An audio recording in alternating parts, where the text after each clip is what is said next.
Hello, welcome to today's webinar, R for Health Technology Assessment, Identifying Needs, Streamlining Processes, and Building Bridges, brought to you by the R Consortium. The R Consortium supports key organizations developing R infrastructure through grants and sponsorships worldwide. Please visit our website and learn all the details how your organization can become a member. My name is Jesse Kasman, today's moderator. I'm just going to touch on a few items before we get started. You can ask questions. We encourage you to ask questions. You're part of the R community. We want to hear from you. Today it's set up so that you can see other people's questions and you can comment and upvote. Just find the Q&A icon and enter your question that way. The Health Technology Assessment Working Group within the R Consortium was established last year with the goal of supporting the use of R for HTA across academia, industry, and other authorities. In this webinar, we will be presenting the initial findings regarding key unmet needs. We have three speakers: Carolyn Struck from SmartStep, Christian Hargaard Olsen from Novo Nordisk, and Rose Hart from Dark Peak Analytics. Thanks to everyone here. Christian, I believe we're starting with you. Please take it away. Yes, thank you, Jesse. Welcome to our first webinar from the HTA working group and the R Consortium. And we have the title of Identifying Needs, Streamlining Processes, and Building Bridges. So initially, we actually want to hear who you are. So if you would scan this QR code or use the URL below, there's a few questions about what your background is and how you see the use of R in HTA. And while you do that, I can introduce the three of us, or at least we can introduce the three of us. My name is Christian Hård Olsen. I work as an HTA clinical data science specialist at Novo Nordisk, involved in different HTA statistic tasks, but also working on figuring out what we'll do to moving towards EU HTA and the demands from EU in the future. I've previously been part of rolling out the use of Git for version control in Novo Nordisk biostatistics. And then I generally just like to talk about open source. Yes. Caroline. Yeah, my name is Caroline Struck. I am senior statistician at SmartStep Consulting, and the company has been doing AMNOG since the inception of German HTA. And I've been doing analyses and helping other people to analyze, especially for the AMNOG context and also now for the EU HTA context since 8 years from now. And hi, my name is Rose Hart, and I'm a health economist and director at Dark Peak Analytics. We specialize in developing specialist health economic solutions in R and R Shiny.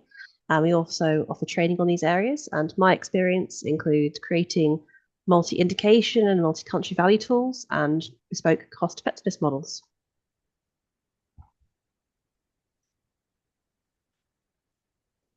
So should we go look at the form? Yeah, let's try and see if we got some answers. We got a few, but not as many as we would. I mean, I can see there are 51 people on this call.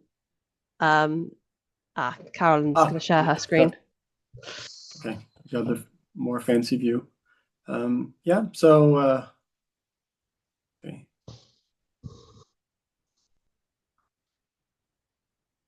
Yeah, different. Okay, I think that industry consultants making up the biggest part, but really nice to see also some HTA agencies present and academia. We are hoping that our working group can span everyone's interest in this and help everyone and not just industry. Yeah. What about the other ones coming? And yeah, it seems like we have some that are a little bit familiar with using R for doing HTA, but also a lot of potential for new people to see the potential.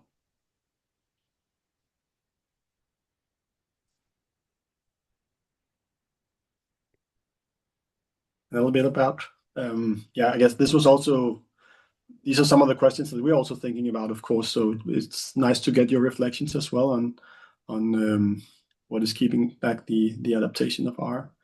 And of course, we think it's a bit of all of these, but it's good to see you considering a bit as well.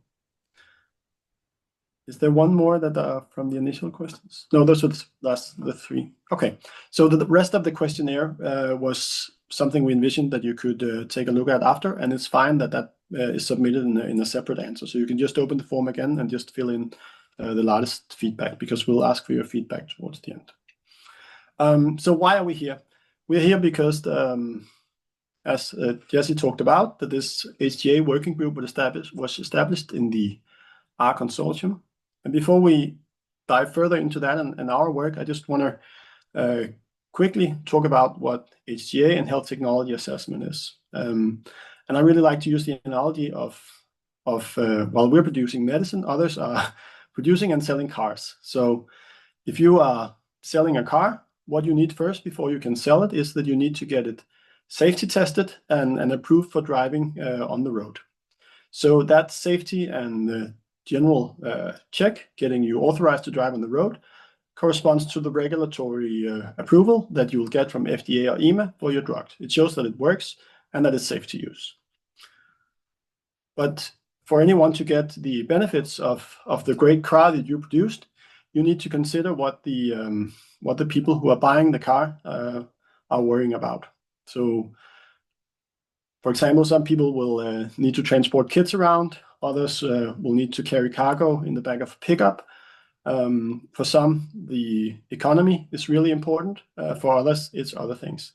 And it's the same for the people who are paying for medicine.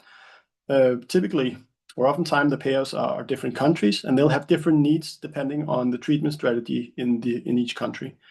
So that means that everyone has different questions. And in HTA, we use the clinical data to try and answer these questions to help the payers make informed decisions about what medicine to buy. Yes, so we're here because this work group was established, and we're here to present some of the initial work.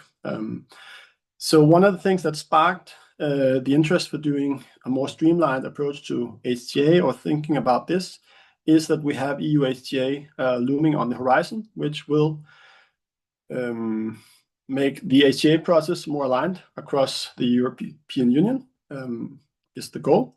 And in doing that, it'll be tied together with the EMA submission. So that means we'll have tighter deadlines, and we'll have a lot of work for all countries in the EU to be done at the same time. So it's really a great motivator for improving on the tools we have available.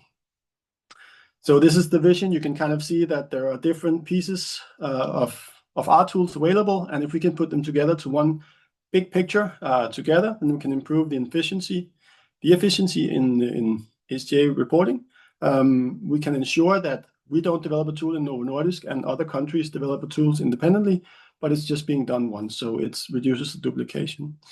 And it can help us harmonize on using the best methods available.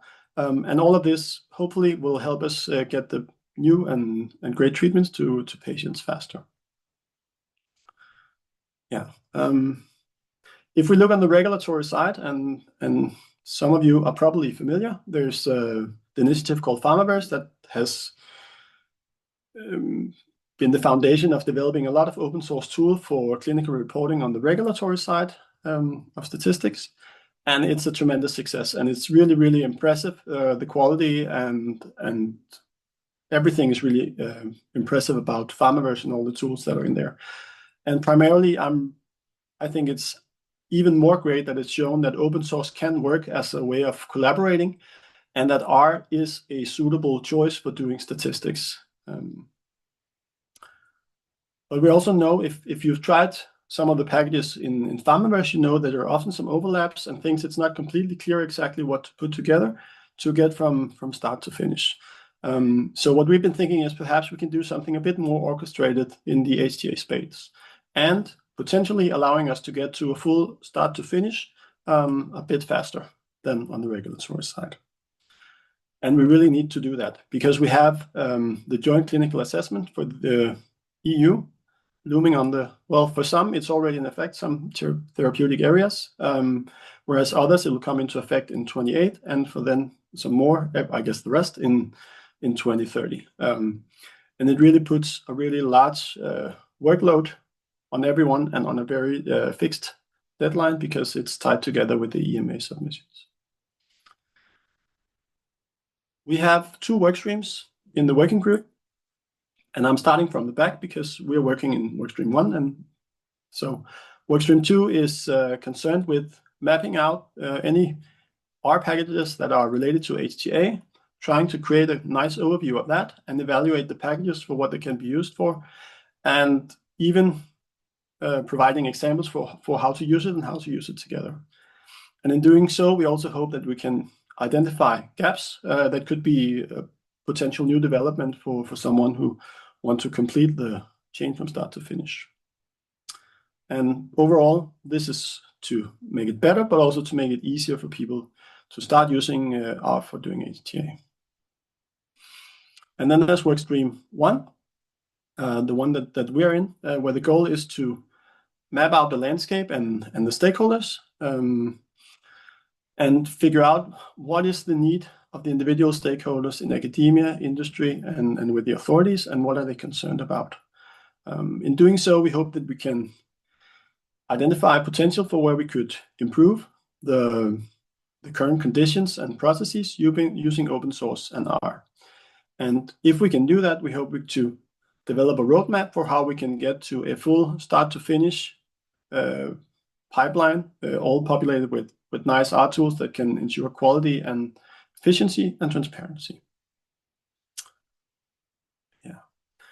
And this is a little bit of an overview of what you'll hear now, because Caroline will talk a little bit about mapping out the processes for the JCA process, for the EU Joint Clinical Assessment, or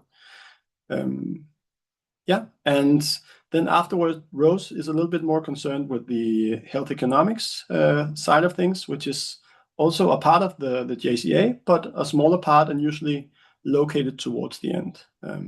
So Caroline will talk a lot about the processes, and also so you can understand how complex it is and how we really need some tools to manage it.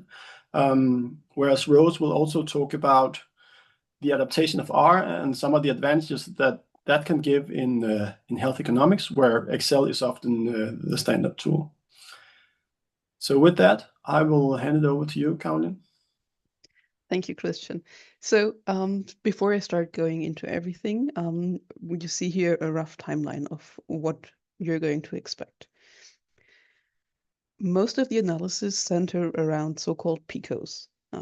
The member states will define a PICO that is applicable for their country, and then you might be lucky and have 1 PICO to concern with, or 13. So for those of us who don't know exactly what is behind the PICO, it's a short form for population, intervention, comparator, and outcome. And if we stick with the analogy that Christian brought, the population is basically who's driving the car. Are you buying a car for the family? Are you a racing driver and you need a very fast car? Do you want an off-roader? What is the car you're going to look at? The car you're going to look at might be an SUV, or it might be a Porsche. Because you want to drive fast. That would be the intervention. What would be the alternatives if you wouldn't buy the car you're going to look at right now? That's the comparator. Even if you really like the Porsche, perhaps a Volkswagen would be more feasible for the whole family life. And how are you going to compare these two? What is the outcomes that are of interest to you? Is it important to you that it's very efficient, or perhaps you would prefer it being safe for your family to travel in, or do you need a lot of room to transport? This is the outcome. Now, you will get the finalized PICOs for the JCA submission 100 days before you submit the JCA report, which, as you can imagine, might be a bit tight in the timing perspective. So you have to start way earlier. And for that, you try to guess. You make an educated guess on who member state might be wanting what. And from that, you write an analysis plan for the JCA analyses. You make systematic literature research for studies or for confounders, and then you analyze the direct evidence you have, and then you try to find indirect evidence. The JCA report, similarly to what we know from Germany in the UNOC process, is split into different modules. And what in Germany in the UNOC process is module 4 with the results is module 5 in the JCA submission. And as you can see, the email submission is quite late in the process. So if there are any updates from that, you also will need to implement them, but nothing is as tight as the 100 days from final PICOs to submission. Now, if you take a closer look at the process, you have the PICOs, which is your starting point. You look at confounders, you do systematic literature research, you analyze the studies, you analyze ITCs, and then you make some pretty output, and then someone has to write it. And of course, because that's quite a large process, we're going to look at the single steps of the process. And first, we're looking at the pre-analysis work, so the PICOs, the confounders, and the SLRs. So you identify the population, and you look at the comparators that are there, and then you try to find out what would be the actual important confounders. You do that with a systematic literature research to identify what is actually important for your population and your indication. And ideally, you get that in a machine-readable list of confounders. Again, ideally, it should be automated because there might be updates in the future. And the format has to also be very defined. Now, if you go into the other path and actually look at the systematic literature research to look at what data is available outside of your own study. There might be RCT data available for the appropriate comparator therapy that you need to compare against, depending on the different member states. And you hopefully also, again, automated, get a list of sources matching the search string that was used to identify the sources. And from that, you have to somehow get the data out, which might be nice and quick and easy if it's just a publication. If you have several UNOC dossiers, I can tell you from experience that it takes quite a lot of work to get all the data out. If you have 2,000, 3,000, 4,000 pages of appendix, which is full of data, doing stuff by hand is a bit of a labor.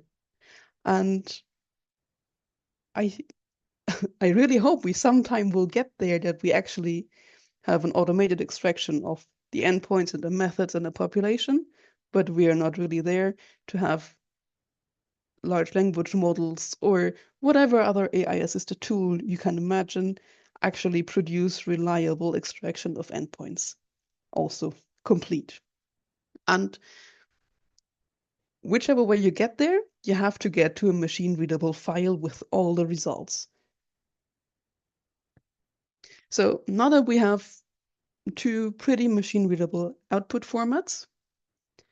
We can go further in the process and start analyzing the studies of the health technology developer, HTD studies.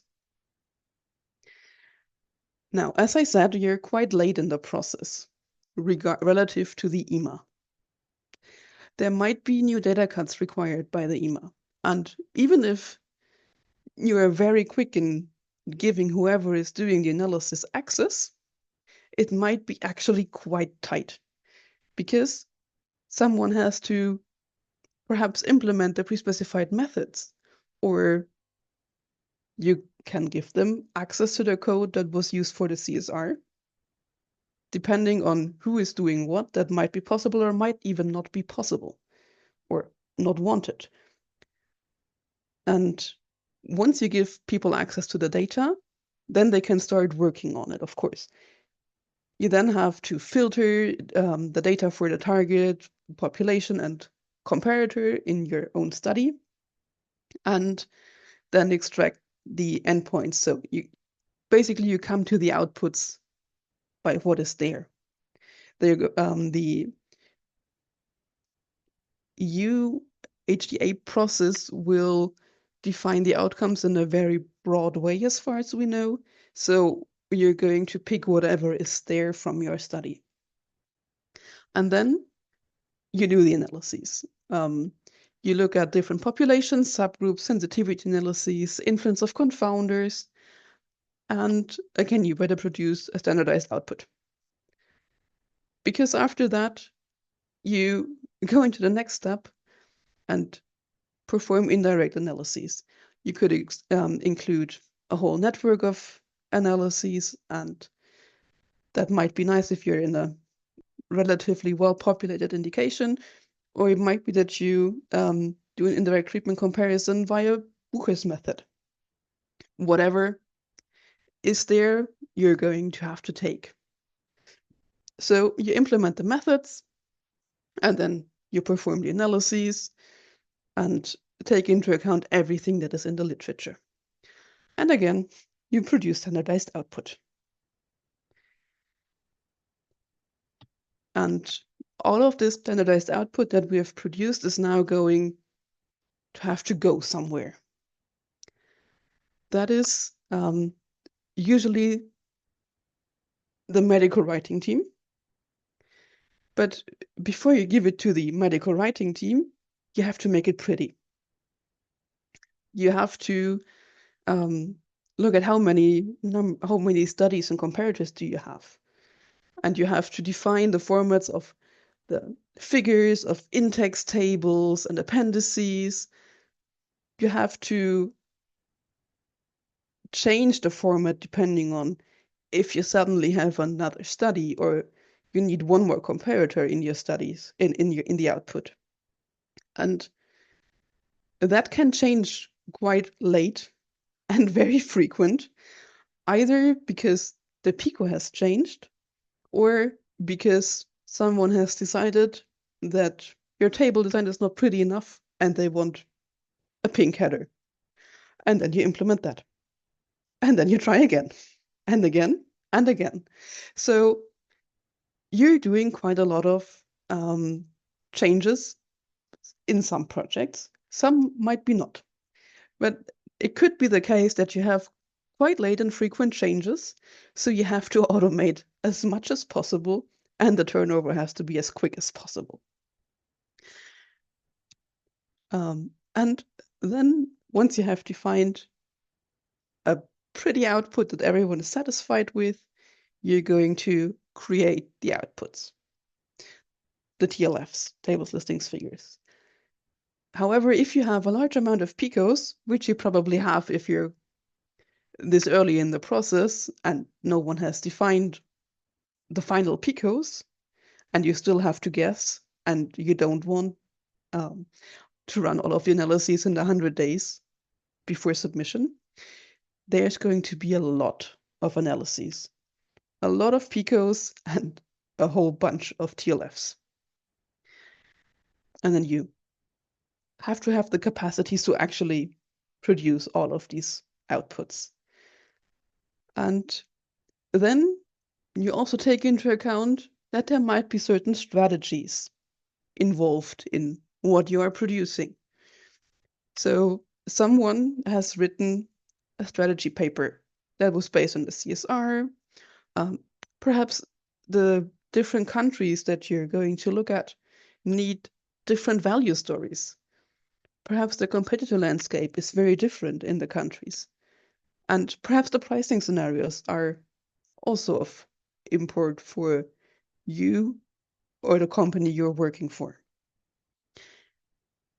So with all of that, you have a lot of output, you have a lot of strategic thinking, but you have a very short timeline for medical writing. So you need to automate where possible to have the medical writer be able to do actual thinking and not just typing down numbers. However, it's not all just numbers in there. Numbers you might be able to put into an appendix, but what about the modules? What part can you actually automate? What is feasible to automate? What makes sense to automate? At which point do you need a person, an actual human being to look into what is written down there? And what happens if you get feedback on sections that have been automated? You have automated a pretty table, you have written an automated description of if it's significant, which direction the effect is, it's an advantage, it's a disadvantage, but someone doesn't like what you have written down there and changes it in the module. How do you deal with that? So there were quite a lot of things in what I just talked about where we could run into some challenges, and I'm going to cover them now quickly. So regarding the PICOs, the challenges and the pain points that we feel coming or already feel are that the different PICO scenarios lead to the implementation of a large number of analyses. And some of them might be very necessary, and some of them might be very unnecessary if you're actually going to get the finalized PICOs. You will not know in the beginning which is the right one, which is the wrong one, but what is unnecessary, what was very necessary. Also, the strategy for the JCA and member states dossiers have to work together, and they are highly dependent on the PICOs. And you also have these final PICO results that need to be available, and then you have to run through the whole process again. So once it's final and you know everything, you press the play button. Hopefully it's only that. You produce the analyses, and then you can finalize everything. I talked about that you need early access to study data or the updated DCOs, but they might not be actually cleaned and available for you to do the analyses on.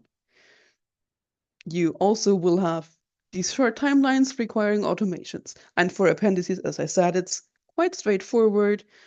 The only thing that might be an issue is the large file size. That could be a challenge. For the modules, the table design could change. The automation is not clear what is possible with the medical writing team. What can you do? What can you not do? And how are you going to implement the feedback in the automated sections? Now, the evidence generation overall means that you have to have an early start so that you can submit a quality JCA report on time. You need to specify in and output formats of the single steps so that you can have a larger team or a group of teams work on stuff. You can't do all of that alone. You need to have a team, and perhaps you want to outsource it to another group or a vendor or whomever.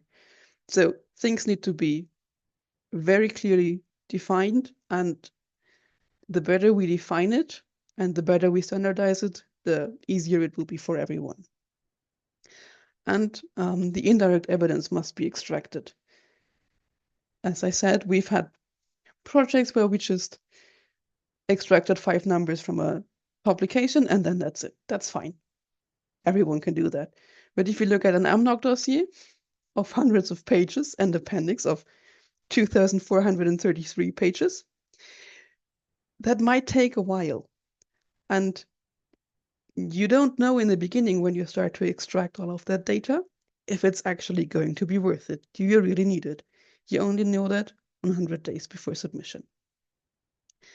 And now that we have produced a lot of data and we have written a dossier, but that's not all that is to the process. And another important part that is not really German specific.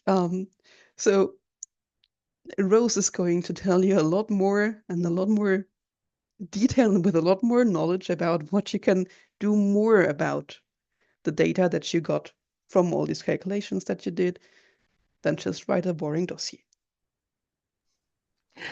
Thanks, Carolyn. So now I'll provide a health economist perspective of the visions of the working group and what a shift towards an open source, unified approach to HTA analytics would mean for me as a health economist. So firstly, there are a lot of advantages to this idea that I would like to highlight.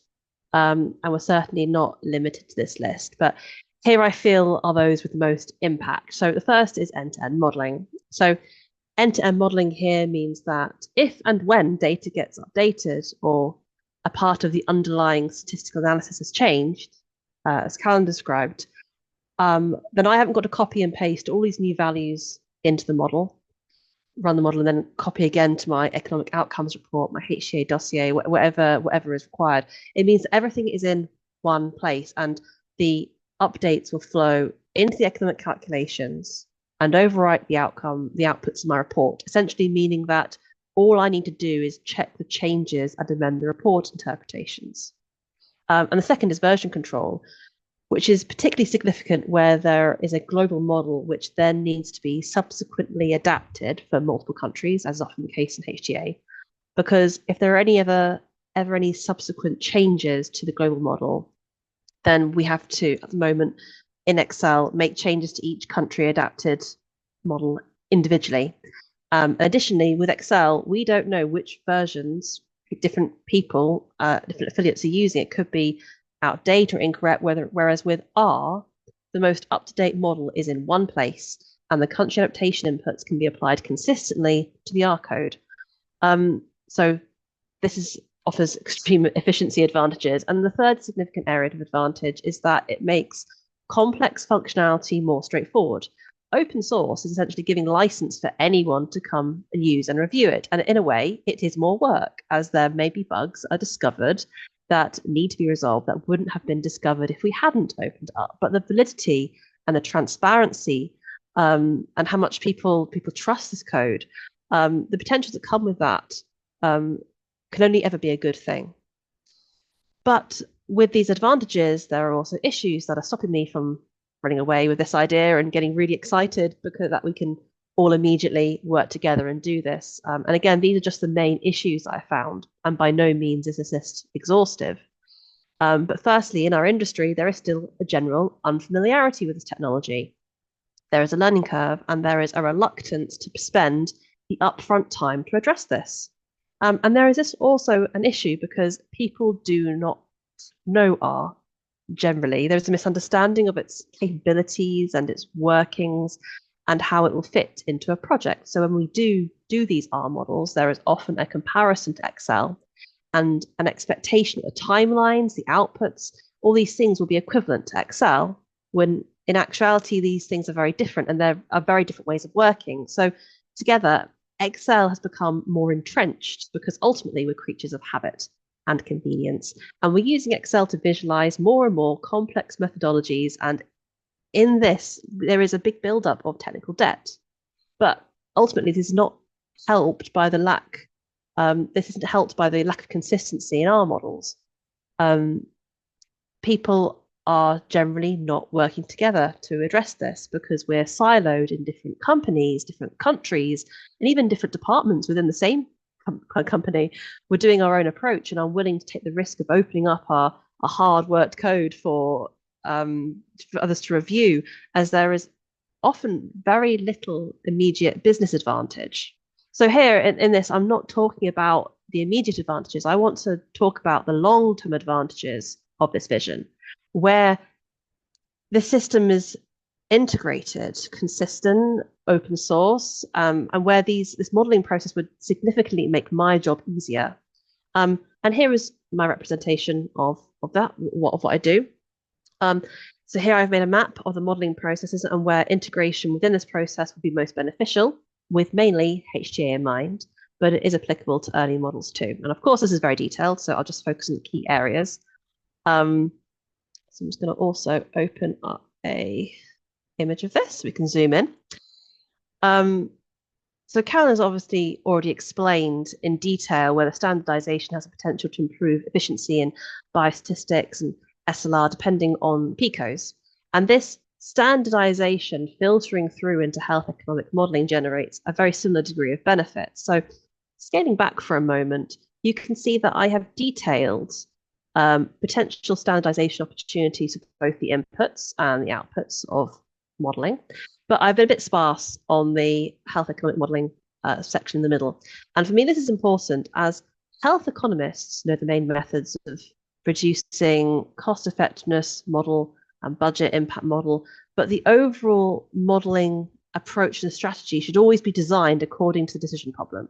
So here I'm highlighting areas which can be benefited by standardization and can feed into the automation. But I also want to present really clear lines of where I believe a human brain always needs to be involved and where over-standardization can bring drawbacks. That said, there is, of course, potential to create a suite of functions and standardized approaches that health economists can select from and add to, and have the flexibility to have add-ons according to the strategy and can feed into the outputs and have the inputs feed into. But of course, looking into this is way beyond the scope of this webinar. So in terms of inputs, what we would want to do is create standardized inputs from the multiple teams that feed into the model. So here I've represented biostatistics, SLR and elicitation, and company inputs. And of course, from this, we have multiple inputs, which crucially will be different with every single model we generate. But overall, the input types are the same. We would always have generally cost inputs, resource use, health states, comparators. And what can be done here, therefore, is to have a data structure that is standardized, even if the data itself is always different. There are, of course, challenges to this, but ultimately, these inputs will be a series of data frames or lists containing individual units where each input has an ID, a description, a value, similar to how a parameters sheet in a model, an Excel model, should be set up, but with the advantage that in R, you are not limited by creating things to a certain size according to the template that you create in a spreadsheet. In R, you can have as much data as you need, and you're not limited by space in a template. So, for instance, you can create a therapy arm based on clinical data and link it to specific cost inputs or generic resources. And you can link this using either lists. It doesn't have to be, 2D data frame like you have to do in a spreadsheet. It can be a list, or it could be done through data normalization. But generally, the takeaway here is that there are a few ways where this standardization can be achieved. But having it standardized is the key thing, because it can then feed into the modeling functions. And even if this modeling approach here is different for each model, knowing how the data is structured and having the standardized approach, and therefore how this data is accessed by the modeling functions, will make this process easier for reviewers to be able to come and QC and understand your model, and makes the flow of data more traceable, and overall the code will be more accessible for review and validation. And from there are many outputs where the calculations are already pretty standard. So there is clear benefit of having these presented in a standardized way, probably calling from the multitude of materials and packages that are already available on this. And from here, these can directly feed into web apps where users can log in securely from anywhere in the world to view and interact with a model and not have any exposure to R code if they don't want to. And the outputs can also feed into reports, either detailed technical reports for internal use or manuscripts even, or you could even put a HTA template for the model to populate with the results in the back, so these can be populated.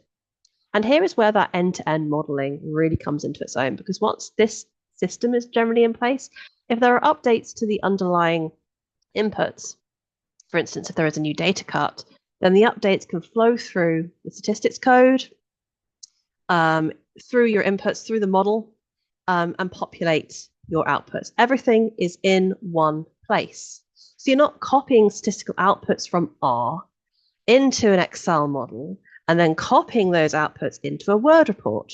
All the calculations are integrated, they're traceable, and they flow through the calculations to update an app or a Word report without copying and pasting. So all you need to do is review and update any interpretations. So what is needed for R to make significant gains in health economics and outcomes research? So first, we need there to be an increase in R uptake. For more people to have more of an improved understanding of what it is and how to use it across the industry. And this better understanding will ultimately make it easier for us to overall align our priorities for standardization and integration. And this will include improving cohesion between different areas of HEOR. So talking between health economists and statisticians and review teams, and even between different companies in order to bring this cohesion about. And it's only at this point can we actually be able to write these comprehensive and usable guidelines for documenting and reviewing our models, thereby improving accessibility and transparency in the models that we do write, and addressing the perception that models written in code are almost universally a black box. In reality, we know that it's only at this point where some people will start upscaling in R, and this process essentially is a positive feedback loop. And as understanding and uptake increases, these processes and guidelines will be refined, but it's only engaging with other R users now and having discussions about our priorities, pain points, and actionable steps can we actually start to make this happen. And with that, we now lead into the discussion. So thank you very much for listening. We have the QR code here. If you could please answer questions 5 to 7 in that original sheet and resubmit. You don't have to re-enter 1 to 4. But we would like your thoughts and questions. If you could also type these into the chat. So the time is, we've got 17 minutes for questions, I believe. So I will hand back and see what the questions are. Thanks very much. We do have a couple questions already coming in. What I'd like to do is read these out loud, and then Carolyn, Rose, Christian, as needed, you can respond. For everyone attending, please use the Q&A icon at the bottom. We'd love to hear your questions, as well as this QR code to get you into their form there with questions. Okay, so first one is from Anonymous. There's been a focus on automation in the presentation. Many pharma companies already have some automated processes involving SAS. So why use R other than the open source component and possible collaboration with other companies?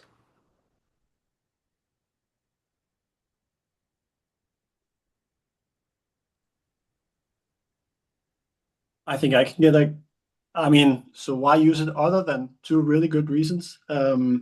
I think that it is open source and that you can collaborate with others. I think that's a really, really good benefit in itself. I think that is where we can get tools that are a lot better. I mean, I've seen a lot of automation SAS tools. They always require some fiddling around to make sure that everything runs as necessary, at least the ones that I've seen it. I'm sure some have done it more robustly. But I think that is something where you can get some like you can feel better in your stomach if you know several other people have validated and that other companies are using the same code that you are using and have done successful submissions using that code. I think that's another level of trust as compared to internal SAS automation flows. And then I'll add to that the JCA is also a very, very big package of things that needs to be organized. And I mean, I've done automation with SAS and macro code and looping.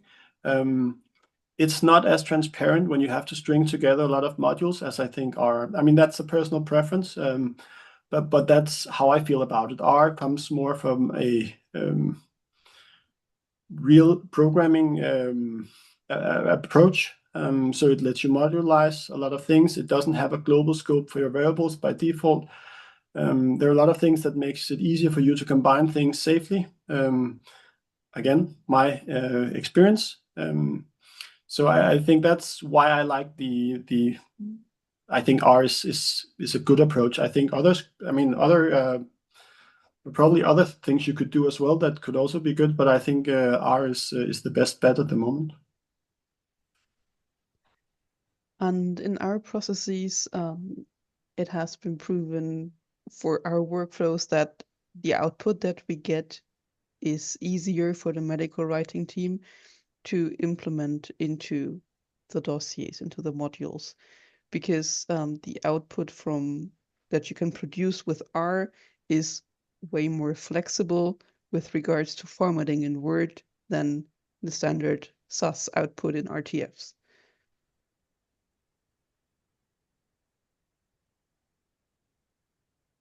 Okay, fantastic. I'm going to read another one. This is from Arnold. In order to get up to speed with usage of R in HTA, which pathways and courses can aspiring health economists take?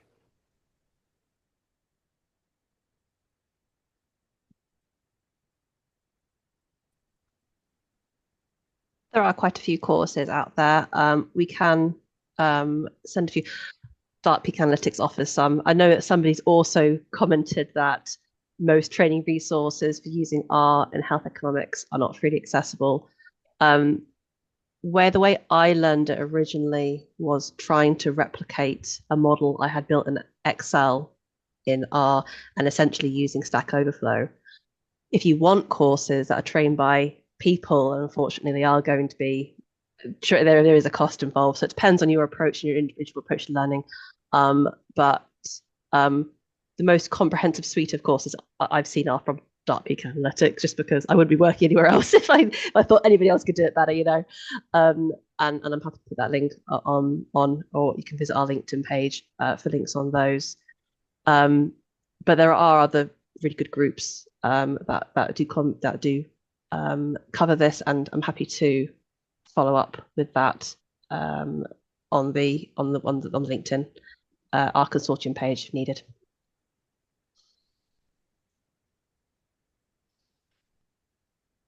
Okay, this is from Anna. Excellent webinar. Are there already R package development ongoing for generating JCA dossier tables as per the guidances? And then I believe from Richmond, there's a comment. I saw Pharmaverse for STDM and Atom. I believe that's related.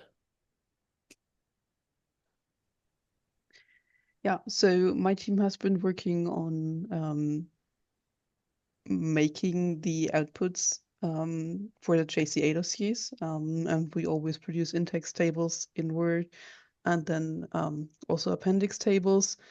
As of right now, we just don't have the capacities to put it into an actual R package. But if someone would like to help, please contact me, and then we can collaborate on making that into an actual R package.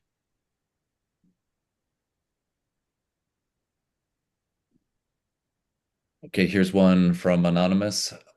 Given R's strong statistical and data visualization capabilities, how can R be leveraged within an AI-empowered HTA system to automate and streamline key processes such as systematic literature reviews and evidence synthesis?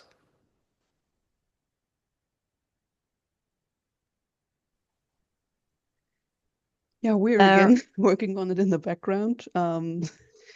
with our own AI group.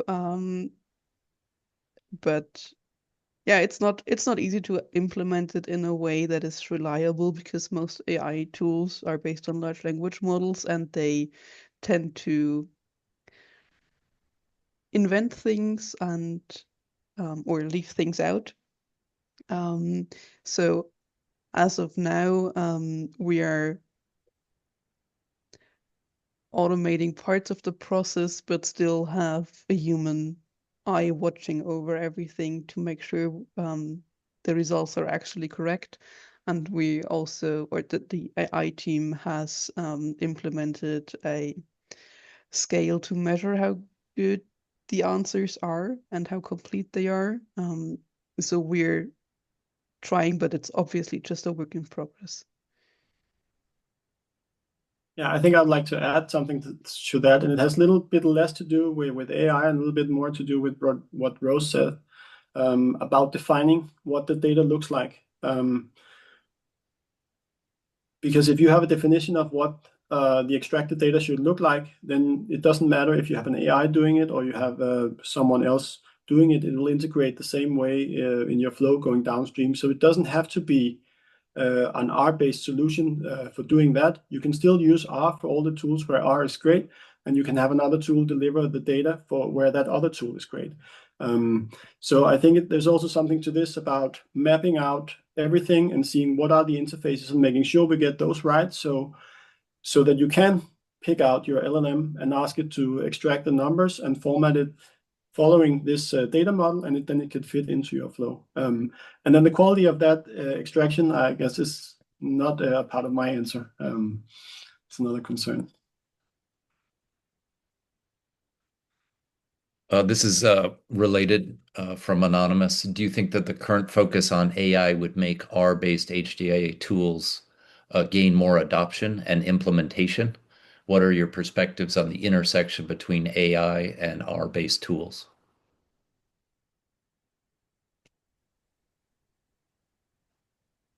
So having the AI as a helping tool for programming in R is definitely making it easier for new people to learn. And it's also easier to at least get a starting point to find out what you should do. I can recommend to not use ChatGPT for programming. If someone ever tried, please don't. But I think that AI can fulfill a role that is not easy to fulfill with R.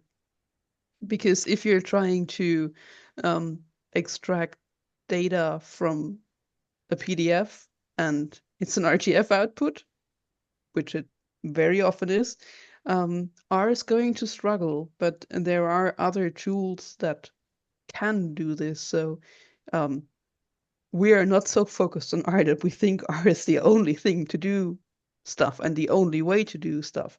But there's more options and more possibilities out there, and it would not be smart to not also look at those.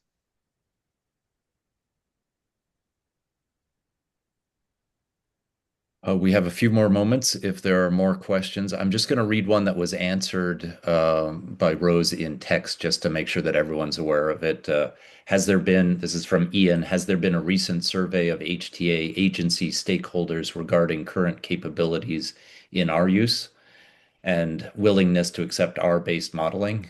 There was a paper several years ago, but maybe it's time for a refresh. And Rosa posted the direct URL on the Dark Peak Analytics GitHub site. Yeah. Yeah, hi. It was just it's a recent thing that I've done. It's public. It's available publicly. Just pushing up here. And what we're doing at the moment is looking at the guidance from agency websites. We've only done Western countries so far, and then we are actually individually messaging them to confirm what they're saying. And this is something that we've presented previously at an R conference recently. But you can kind of see that if where software is not specified, we do sometimes find that actually on closer inspection that actually it is accepted. And basically what we're trying to do we're creating here a living document, so we're constantly updating it, building a picture of our acceptance across the world. So if anybody has, please do look at this, because we want as many people to look at it as possible. If you're from a country that isn't listed or we're waiting a reply from them, please do shout, because we want to hear from you. And also I have added to one of the questions about some courses that we have as well, for everything from introduction to R for health economic evaluation, petitions file modeling. We've got some free talks as well. So it's just a general collection of things that we've been trying to do and trying to make accessible as possible. But yes, you say there are behind a paywall, but in those materials we do also recommend other reading that is free. So, but do please reach out to me if you have got questions on that, or you need some other materials that aren't necessarily behind a paywall. I guess this question can also serve as an invitation for anyone working with authorities who think our initiative and this working group work sounds interesting. We would really like your input as well. So, yeah, you're all invited to the working group as well. All right. Thank you very much. I'd like to remind everyone on the call that working groups are part of the R Consortium. You do not need to be a member. They bring people together from different organizations to work on specific problems, just like you've seen today. And you're very welcome to come to the R Consortium website and look and see where you can get involved. We also produce webinars that are free and open, revolving around R-related topics. Please come to our website and take a look. Today, thanks to everyone for attending, and Christian, Rose, and Carolyn, thank you very much for your time and effort. Fantastic webinar. Thank you. Yeah. Thank you, everyone. Thank you very much. Nice Thank you very evening or much. day, depending on where you are. Bye-bye.